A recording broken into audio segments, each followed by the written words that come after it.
Here is how you can go to the Safari settings on the iPhone. So we don't actually go to the Safari app to change the main settings. We can go directly to Safari if we want to change the settings of the actual website, because if I have a website open, I can click on the button next to URL and make some changes to the site, like for example bump up the size of the text, right, or do some other things, like for example request the desktop side, or click on the more options, right, and do stuff like the camera access, microphone access, location access, and everything can be changed, but specifically for one website.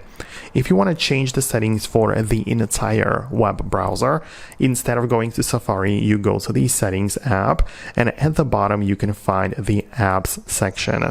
And this is an alphabetically ordered list of all of your apps on the phone, so you can go to the S section and the app you should be able to see. First one is Safari, and this is the page where you can change all of the remaining stuff about your web browser. So you can choose the search engine, language, and all of the random little things like the pop-ups, extensions, how it's gonna look, and you can see you can set up a profile and some advanced stuff, even in like cross-site tracking, requiring Face ID to get to the private mode, and so many other things in here. So this is the main place where you control the settings of your Safari browser on the iPhone. So I hope it helped.